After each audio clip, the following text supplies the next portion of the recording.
सोमवारी सायंकाळपर्यंत राज्यात जी कांद्याची आवक झाली, विशेषतः नाशिक जिल्हा, अहिल्यानगर जिल्हा, सोलापूर जिल्हा, त्या तुलनेत आज मंगळवारी राज्याच्या आवकेत संध्याकाळपर्यंत थोडीशी घट दिसून येत आहे. परिणामी अनेक ठिकाणी बाजारभाव जे आहे फारसे गडगडले नाहीत. उद्या जर हीच आवक कमी राहिली तर कांद्याचे बाजारभाव स्थिर राहू शकतात आणि येणाऱ्या काळामध्ये तिथे पुन्हा अल्पशी वाढ होईल जर खूपच कमी राहिली तर. नमस्कार, ॲग्रो शिवारच्या दुसऱ्या सत्रामध्ये आपलं स्वागत आहे. आज आहे मंगळवार 3 फेब्रुवारी 2026 अशी तारीख आहे. आज सर्वप्रथम आपण देशाची आवक बघणार आहोत. मागच्या 2 आठवड्यामध्ये देशाची आवक वाढताना दिसते आहे, मात्र राजस्थानची आवक घटलेली हे मी सकाळच्या व्हिडिओमध्ये सांगितलेलं आहे.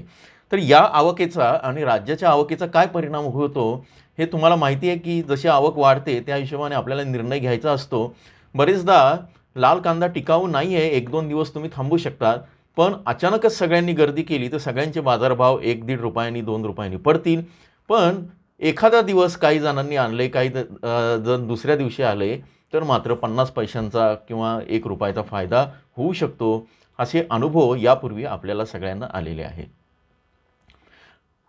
भारतामध्ये मी आता जानेवारी महिन्याचे शेवटचे 2 महिने आहेत त्याची तुलना केली आहे आणि कांद्याची आवक कशी वाढत राहिली ते आपल्याला लक्षात येईल. 18 ते 24 जानेवारी 2026 पर्यंत 3,21,000 मेट्रिक टन इतकी होती आणि 25 ते 31 जानेवारी 2026 पर्यंत त्याच्यामध्ये वाढ झाली 25 ते 30,000ची आणि 3,51,951 मेट्रिक टन अशी ही आवक आहे. ही बाजार समित्यांमध्ये संपूर्ण देशभरामध्ये जी आवक झाली, जे कांदे आले त्याचे हे आकडे आहे आणि याच्यामध्ये जवळपास एका दिवसाचे म्हणजे महाराष्ट्रामध्ये एका दिवसात जेवढी आवक होते सरासरी तेवढी आवक या आठवड्यामध्ये वाढलेली आहे. त्याचा परिणाम स्वाभाविकपणे 50 पैसे, 1 रुपया, 2 रुपये बाजारभाव घटण्यात होत आहेत. आणि हवामानही तुम्ही बघताय त्याचे इशारे असे दिलेत की काही ठिकाणी उत्तर महाराष्ट्रामध्ये तुरळक पाऊस पडू शकेल असा अंदाज ज्येष्ठ हवामान तज्ज्ञ माणिकराव खुळे यांनी दिलेला आहे. नाशिक आणि या परिसरात आजही धुक्याची स्थिती आहे. पण पुढे जर समजा पाऊस पडला नाही आणि त्याने दिलासा दिला तर त्याचाही परिणाम शेतकऱ्यांची मानसिकता बदलेल, आपल्याला सगळ्यांना त्यातून दिलासा मिळेल आणि जो आपण घाईघाईने घाबरून जाऊन पॅनिक सेल करणार होतो त्यामध्ये थोडीशी त्याची गती कमी होईल आणि आवकही कमी होऊन अशी अपेक्षा आम्ही व्यक्त केली होती की गुरुवारपर्यंत आपल्याला कळेल आवक कशी आहे ते आणि शुक्रवारनंतर स्थिती आणखी स्पष्ट होईल की पुढच्या आठवड्याचं चित्र काय आहे, भाव वाढतील की नाही. आज सकाळची आवक जी आहे लासलगाव, पिंपळगाव या ठिकाणी मी सांगितली होती आणि ती बऱ्यापैकी कमी झालेली दिसून येत आहे. कालच्या तुलनेत आजची महाराष्ट्राची जर आवक बघायचं झालं तर तुमच्या असं लक्षात येईल की आज नाशिक जिल्ह्यामध्ये जी आवक आहे ती साधारण 90,000 क्विंटल आहे, लाल आणि पोळ कांदा मिळून. आणि एकूण जी आवक आहे ती 1,86,000 अशी आहे. काल ती 2 लाखाच्या वरती होती. सायंकाळी 5च्या सुमारासची हे आकडे आहेत. आता हे आकडे अपडेट होतात.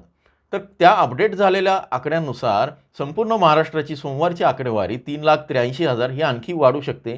त्यात सोलापूरमध्ये 54,000 आणि एकट्या नाशिक जिल्ह्यामध्ये पुन्हा म्हणजे 2.25 लाखापर्यंत ती जाणार होती, पण 1,82,000 आणि अधिक 30,000 अशी झालेली आहे. म्हणजे 2.25 लाखाच्या 2,10,000 वगैरे आहे, अशा पद्धतीची आहे. अहिल्यानगरची जी आवक आहे ती 40,000पर्यंत गेली, ती मात्र काल घटलेली होती. कारण स्पष्ट आहे अनेक ठिकाणी बाजार समित्या एक दिवसाआड एक अशा असतात. आज शेवगाव बाजार समितीमध्ये दर काय राहिले, पिंपळगाव बाजार समितीमध्ये दर काय राहिले, अशा महत्त्वाच्या बाजार समित्यांचे दर आपण जाणून घेणार आहोत. पुढे जाण्यापूर्वी नेहमीप्रमाणे आवाहन करेल की जे चॅनलला नवीन आहे इथं लाईकच्या हिरव्या बटनावर क्लिक करून सबस्क्राईब करा, लाईक करा. तुमच्या प्रतिक्रियांचं स्वागत आहे. आणि ज्यांना अजूनही अचूक बाजारभाव पाहिजे आहेत जिल्हावार, अहिल्यानगर असेल किंवा सोलापूर असेल, मला अनेक जण विचारतात की सोलापूरचे बाजारभाव काय आहेत, काय राहू शकतात, नाशिकचे काय राहू शकतात, पुण्याचे काय राहू शकतात, तर तुम्ही इथे जॉईनच्या बटनावर क्लिक करून ते सगळी मेंबरशिप व्हिडिओमध्ये ते सगळी माहिती दिलेली आहे. आता आजचे बाजारभाव बघूया आपण संध्याकाळी 5:15 पर्यंतचे हे बाजारभाव अपडेट झालेले माझ्याकडे आलेले आहेत. कोल्हापूरमध्ये 500 किमान जास्तीत जास्त 1700 आणि सरासरी 1200 हे त्यातले त्यात टिकून राहिलेले आहेत जास्तीत जास्त भाव. आता मी किमान कमाल असं न वाचता एक एक ते सरळ वाचत जाईन. छत्रपती संभाजीनगरमध्ये 700, 1100, 900 सरासरी 900. मुंबईमध्ये 900, 1800, 1350 भाव टिकून पडलेले असले तरी पडल्यानंतर टिकून राहिलेले आहेत. खेडच्या चाकण बाजार समितीमध्ये 1000 ते 1500 आणि सरासरी 1200. आता दौंड केडगावमध्ये 150 ते 1500 आणि सरासरी 900. साताऱ्यामध्ये 500 ते 2000 इथे जास्तीत जास्त बाजारभाव 2000 पर्यंत आहेत आणि सरासरी 1250. कराडला हळव्या कांद्याला 1000 ते 1400 सरासरी 1400 आहे. फलटणच्या हायब्रिड कांद्याला 300 ते 1412 सरासरी 1000 आहेत. सोलापूरच्या लाल कांद्याला इथे आत्तापर्यंत जी आवक नोंदवली आहे आजच्या सकाळच्या सत्राची ती आहे 41,530. ती नंतर वाढेल जेव्हा सगळेच अपडेट येतील त्यानुसार. 100 ते 2000 आणि 750 भाव इथं भाव घसरलेले आहेत. येवला अंदरसूल बाजारात आज येवला मुख्य बाजार बंद असतो, अंदरसूल बाजार सुरू असतो नाशिक जिल्ह्याचा. तर इथे 10,000 आवक झाली. 226, 1202 आणि 1026 असे दर आहेत.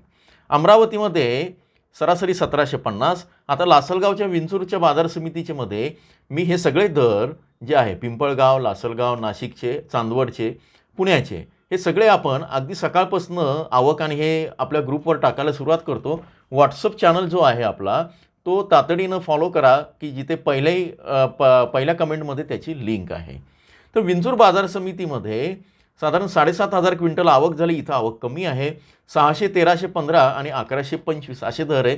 कालच्या तुलनेमध्ये साधारण 25 रुपयांचा फरक आहे. दरामध्ये फार घसरण नाही. जळगावमध्ये 787 आहे. मालेगावच्या मुंगसेमध्ये 1000 आहे. नागपूरमध्ये 1425 आहे. सिन्नरच्या नायगावमध्ये 1050 आहे. कळवणमध्ये 1100 आहे. मनमाडमध्ये 1150 आहे. पिंपळगाव सायखेड्यामध्ये 1000 आहे. भुसावळला 800. देवळा जे आहे तिथे 1050. राहत्यामध्ये आपण बघूया अहिल्यानगर जिल्ह्यामध्ये 300, 1400 म्हणजे किमान 300 जास्तीत जास्त 1400 सरासरी 1050 असे आहेत. इथे पण बाजारभाव घसरलेले आहेत. सांगलीमध्ये 1000 सरासरी आहे. पुणे जिल्ह्यामध्ये 17,335 आवक आहे.